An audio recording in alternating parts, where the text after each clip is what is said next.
Right. Let me see. 337 miles plus another 50, so that's 387. 387 miles. 387 miles I've done so far in this car.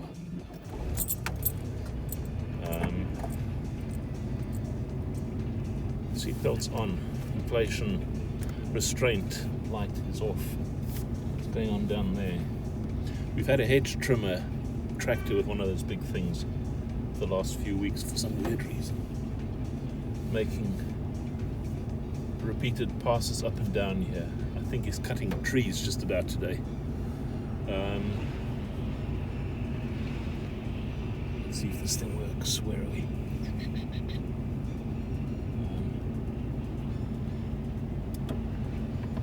There we go. Wiper on intermittent. Still haven't figured out how to make it go slower. No, haven't figured it out, so anyway, like I say, I've done some distance with this car now, 380-ish miles.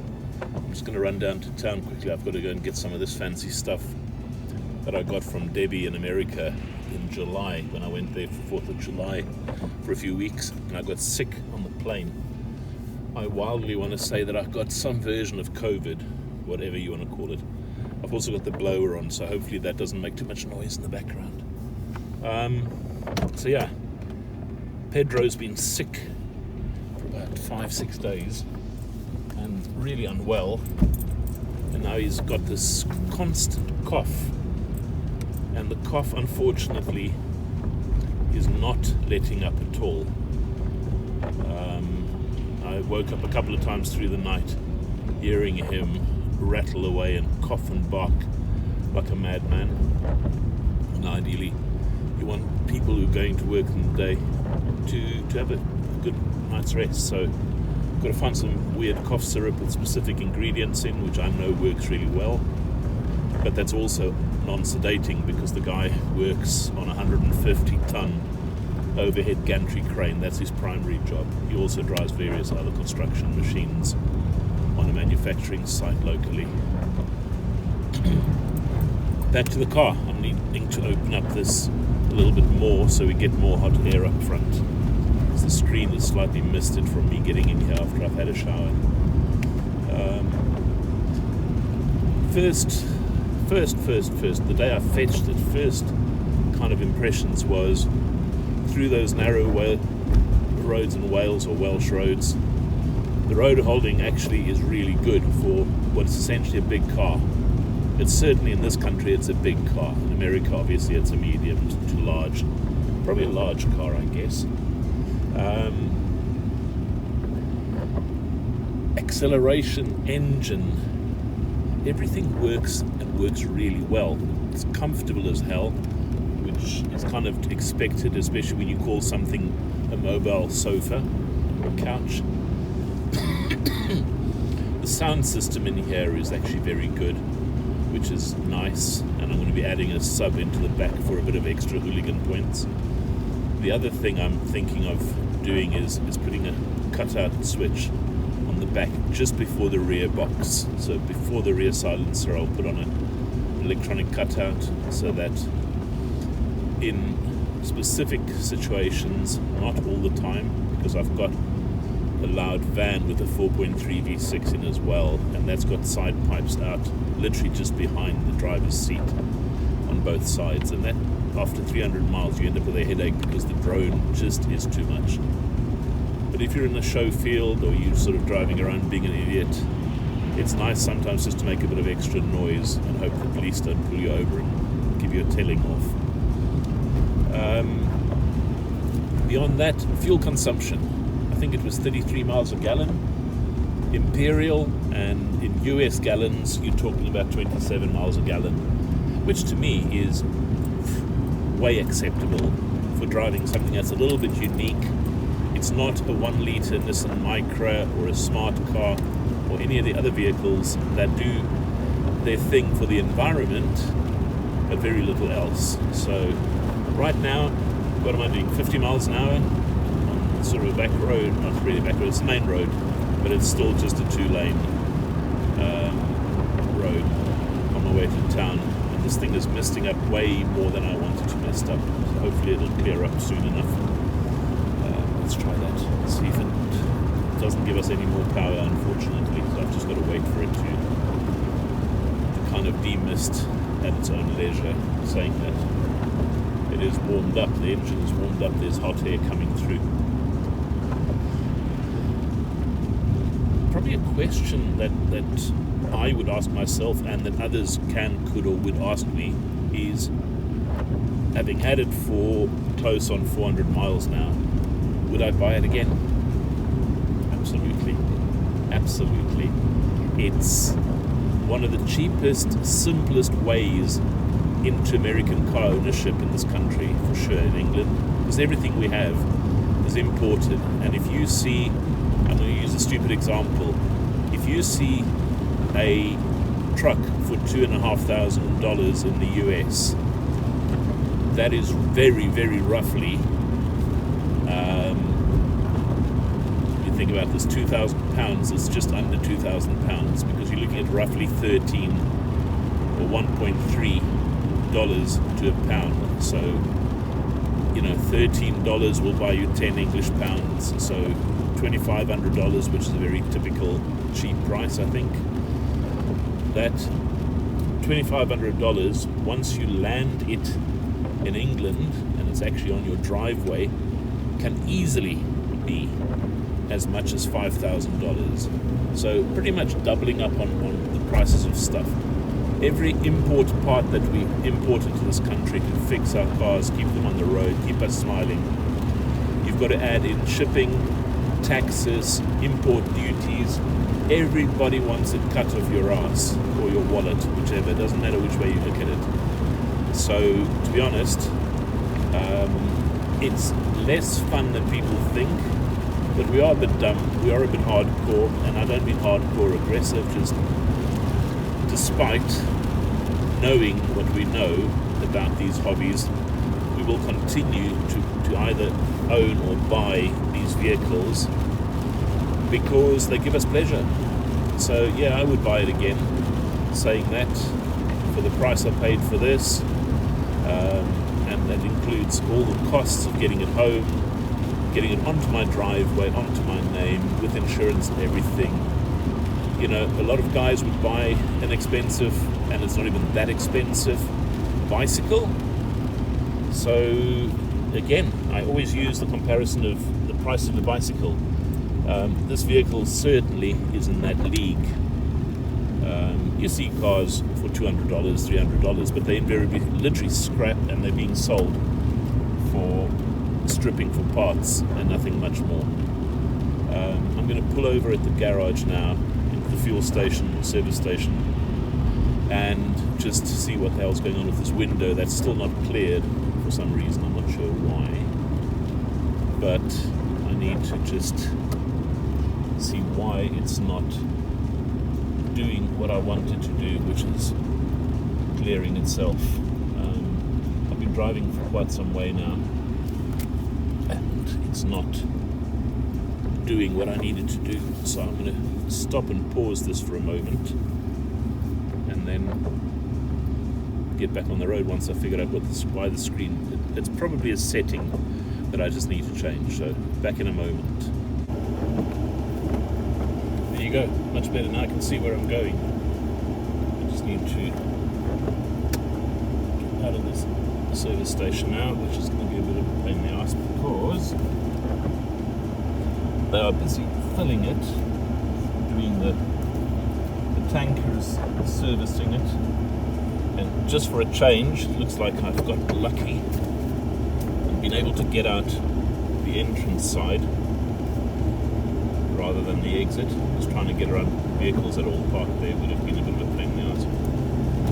Right, the screen setting was in the wrong spot. It was sort of on a bi-level, which I'm not sure exactly what that means, but it's now on either defog or defrost setting. I can probably turn down the heat and the blower somewhat, so it won't be that noisy now.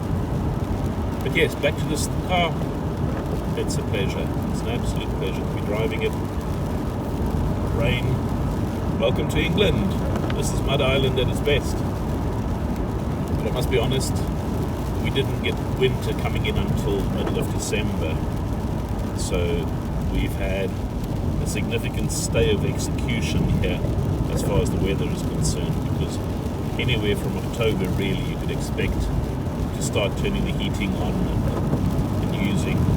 In my case, I use propane gas to heat my house. It's expensive. You buy them in 47 kilogram cylinders. I've got 4 of those, 2 in use, 2 on reserves. They're going to empty out. I order a new set, a new pair, and I ordered some yesterday, and it was, I think, 148 English pounds. So if you round it up to 150, do the maths, times 1.3 to get it back to the US dollar cost. Unfortunately, I'm on gas. It's the way I bought the house 15 years ago, and I won't change that, because to offset that cost by the gain that I might have out of using heating oil, which is a lot cheaper right now, but the total installation of a new heating system, reservoir, etc., I think it'll take you more than a couple of days to regain that cost benefit ratio that seems beneficial. But you need to do a lot of heating, and in my case I tend to put the heating on when I'm cold rather than having it set on permanently heating the house even if I'm not there. But yeah, this is coming up this road. It's where I had a couple of tyres fitted. I went looking for part warns because I'm looking for a decent set of wheels, and where this van's coming out is where I had the tyres fitted. I'm looking for a really nice set of alloys to put on this car, but it's a bit of an awkward one because it's 5 by 115 with a massive centre bore of around 70.3 millimeters, and the stud pattern as well. The actual studs are 12 by 1.5 pitch, so it's just an awkward combination, and the way to do it really would be to spend the money, £100, £150, whatever they charge for a set of 4 wheel adapters, to go to a more standard type setting like 5 by 120 or even 4 by 100 if you really want to be stupid and put sort of very simplistic Japanese style wheels on, because there's gazillions of them. Or similarly with the 5 by 120s, there are some really nice BMW wheels out there that one could put on this car that I think would look good. We're now in Station Road, so the trip so far is how far I need to go. It's about 6.5 miles from my house, 7 miles from my house, to get to my local station. If I need to go and buy a car or go into London or go anywhere else really nationally, and I want to use a train, then this up front here is the station on the left, and there's a car park where that car is coming now on the right hand side, where you can park reasonably cheaply for the day. I think it's about £6 or £7, so it's under $10 for 24 hours, which I can live with comfortably. When I say comfortably, I just mean some places the parking is really expensive. And of course, if you go to a rip-off city, which is any of the local / national airports, you pay somewhere between, I think it's £6 and £10 literally for a pickup or a drop-off. So you drive straight through a road, you stop, somebody throws their suitcases in your car, they get in, you drive off. That'll cost you between £5 and £10 for the pleasure. So this is tax state like you wouldn't believe.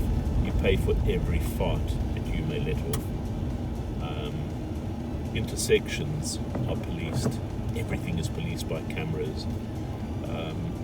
And you'll sometimes do something stupid, not realizing you've done it. Next thing, you get a fine in the post.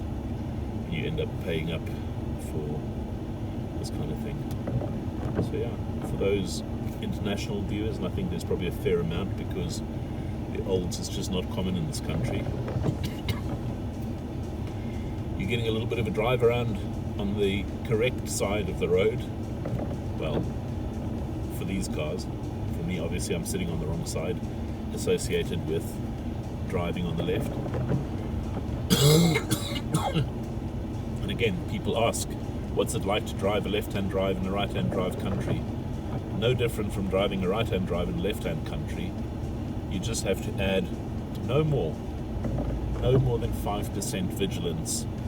Just if you want to overtake stuff, you've obviously got to move over a bit further to the right, get into the center of the lane oncoming. But the easy way to deal with that actually is just to do a slight dip to your left. So you look to the left past the vehicle in front of you that you want to pass. And if it's a decent clear road up front, you can then move into the middle of the road, make sure that you're okay, overtake, go into the lane completely, overtake, and you're on your way. So it's not that difficult. But you know, I think there's a perception that it's really difficult to drive on the right side of the road or the wrong side of the road. And in fact, insurance companies will sometimes ask you about things like that.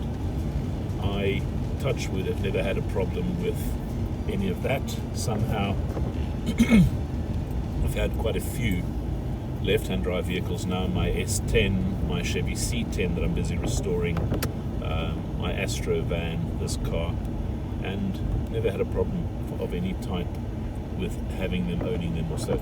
The only place, interestingly, would be a toll gate or a toll road where you've got to go through the payment gate and you are still paying to a booth, and you might have to do some kind of a call it an adjustment. Now this guy's up my backside here and not letting me reverse in. Just reverse in here. That should be good.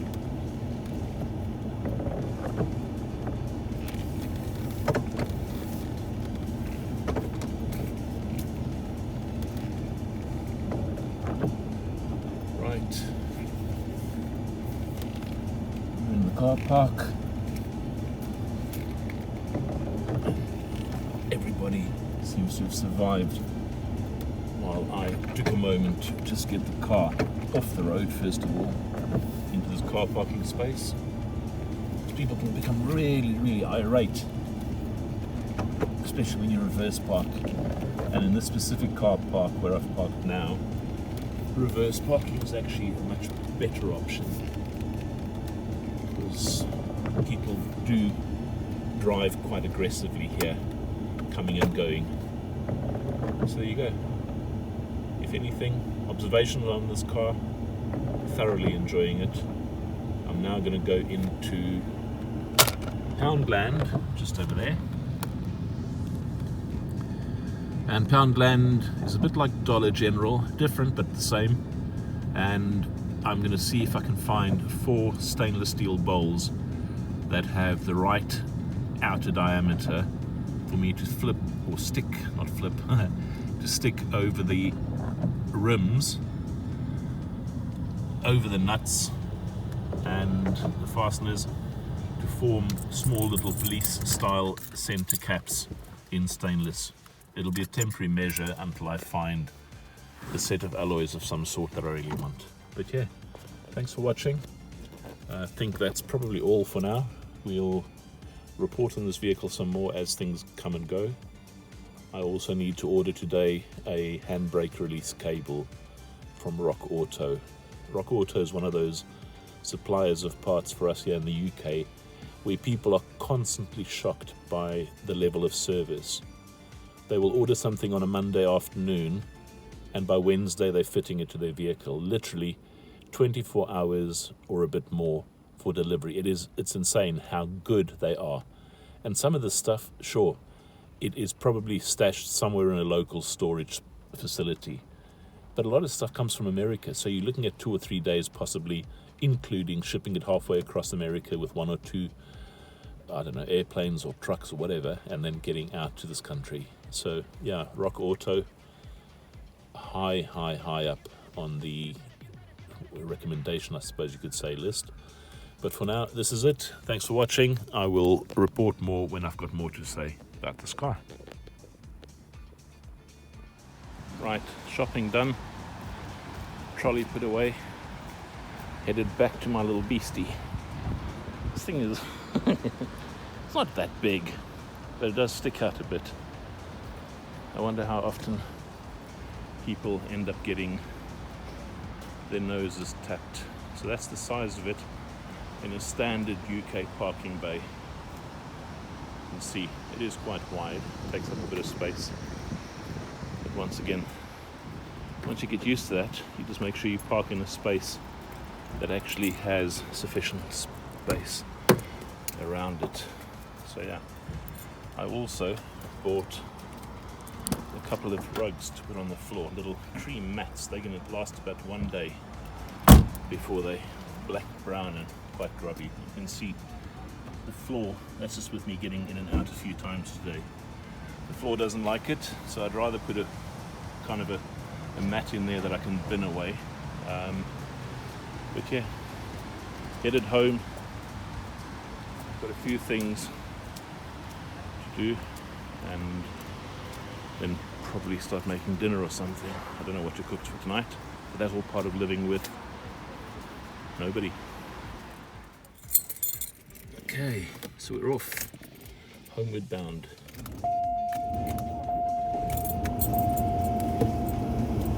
The one thing I still need to figure out, but it's early days, is the windscreen washer knob is worn away to hell. Just turn that down for a bit. Your indication for left and right, if you turn left, it doesn't self-cancel most of the time. Now and again it does, but mostly it doesn't, so I think it's just worn out. And the wiper, if you try and just turn on to the intermittent, the sprayer goes off, so I'm going to probably disconnect the pump to the water screen wash, because you only use that really when there's a real grub on the thing, and then I might just throw a bucket of water over it. You know, you fix things, but if I can find a used or a new, for that matter, indicator stalk, then I'll do that. But I've got no clue at this point in time what the cost of these things are. There you go, the wiper sprayers have gone off, and now to try and get this thing to stop is a pain in the ass, to say the very least. See, the only way to do this is to actually turn the car off altogether.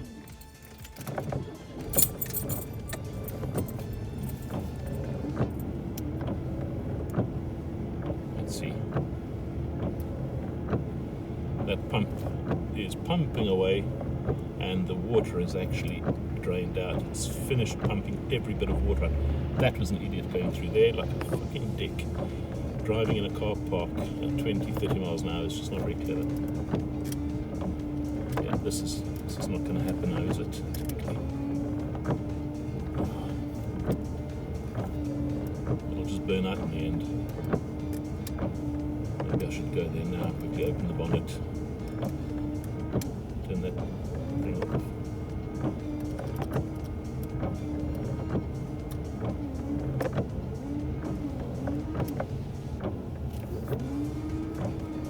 No, it certainly doesn't want to do this thing. That's really frustrating. Right, it's stopped. I don't know for how long. Maybe it will stop until I get home. Right. Fingers crossed that there's enough rain on the screen to keep it going.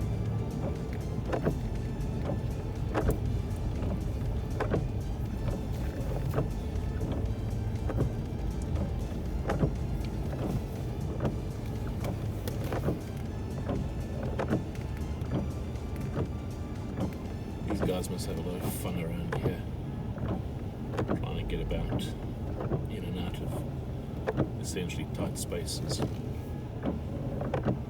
then the traffic that flows through here from the right is always at the stupid pace.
back at home. Get the lights off. And that's about it. Oh yes. Still have the back windscreen demister on. So yeah, biggest problem right now, especially noticeable in this kind of weather, is the fact that the windscreen wipers do not operate as they should. So I need a control stalk. So there you go, 454 miles on the trip meter, and if you look at the actual clock, I've sort of my hands stuck behind the steering here. 181,248 miles done to date. I did the maths from when I got the car originally, and I found that it's done just over 500 miles in my ownership. Simple question would be, would I buy it again? Absolutely. There's a few things to deal with. The car is now, what, 34 years old, I guess, something like that. There are things that need repairing, attention to, etc. Let's start with the worst one for me, which is the indicator stalk. If you indicate to go to the left, it does not self-cancel, so that the speedo cruise control works, but the actual cancellation of the stalk doesn't work. The other thing is the wiper. If you turn the wiper on, if you try to use intermittent, it might give you intermittent, it might give you medium speed. But what it also gives you is constantly spraying the windscreen washer. So it will drain that whole 5-litre jug of windscreen wash, which it has done. I've then disconnected, when I got home, I disconnected the pump so that now there is no windscreen wash until I replace this whole switch gear and mechanism around the steering. The other thing to replace is, I can't get down there. Anyway, the e-brake cable, if you look, it's over there, over my feet, is a piece of wire. So that has to be replaced with a proper e-brake handle, which goes in there. But I'll do that as part of the same order. And then the last thing for the moment, there's loads of little jobs, but the last thing, if you look, and you look at the lining, the head lining, I put 2 pins in just to keep it off the top of my head, because I'm 6 foot and I have a long head. Well, long head, short hair, or something like that. In the UK, I couldn't find a supplier to give me sufficient width of roof lining material, and specifically I want to stick with this fudge beige color. And when you fit it, it has to go a little bit down here, right into the sort of the B pillar section, so it can be tucked in there, and same around all of the door seals. But we have found somebody. It's going to be about £34, so what's that, $40 I guess, for the fabric. Get some contact adhesive and then do it on a dry day, because I still got to take this whole shell out as well. That shell gets removed via the passenger door, which is interesting to say the least. So yeah, that's a job for another day. You have to lean the seat back. You see my camera set up for the YouTube thing. I still not fitted that battery, which is still behind the seat there, and I haven't fitted these new foot mats that I bought, because the color of this carpet really shows dirt instantly. That was Kevin, my mate, getting in with 1 foot and realizing the dirt from his garden was still stuck to the bottom of his shoe, so he immediately stepped out again, because Kevin's respectful like that. But yeah, I need to vacuum clean all of this, and then at least those little mats will do more to protect this for the long term. But yeah, 500 miles later, I'm happy as hell. This car is really, I use the word fun. It's a nice car. It's a nice daily. The mileage that you're getting out of it, 33 miles a gallon in Imperial, which is 28 miles a gallon US, I think is more than sufficient, considering I'm driving a big thing, and more importantly, I'm enjoying driving it. So yeah, I think that's probably my 500 mile of ownership kind of review done, along with driving it and sort of my not an opinion's not the right word for it, what would you call it, just my take on it. And there's a few other things. I'm still going to put the little police cruiser caps on that I've created out of stainless steel bowls, and a couple other little bits and pieces. And then ultimately, when the weather changes a bit better, I'm going to start with paint. There's so much damage to this paint, so I'm going to use Lowrider paints as an inspiration. I'm going to have 3/4 of you guys watching probably freak out, shit yourselves. But you have a choice. You either put this in the scrapyard and part it out, or crush it and send it to China to make into a refrigerator, or someone like me learns a new skill, does a bit of fun stuff to it, and hopefully extends its life by a whole lot in this country. Somebody will want it once I'm done with it. I might not want to sell it, but usually I've always said everything's for sale. It just depends on how desperately someone wants whatever I've got. But I don't buy any of my toys to really sell them. I buy them to enjoy them, and like I say, sometimes they move on, sometimes they stay. I look at that Astro van. I don't know if you can see. No, you can't see it over the back through the gate there. You can just see the roof of it there. But the Astro van I've had now for coming up to 3 years, and I love it. I'm not selling that in a hurry, but once again, somebody comes with the right money, it's gone, because all it'll do is it'll make space for something else, like a long roof. I still want an American station wagon one day, either something from the 70s and early 80s, or what I can't afford is probably a 60s wagon, but we'll get to that. So yeah, thanks for watching. Click like and subscribe, all those good things, and do give us your feedback. I actually do listen to some of this stuff, and I'm always learning.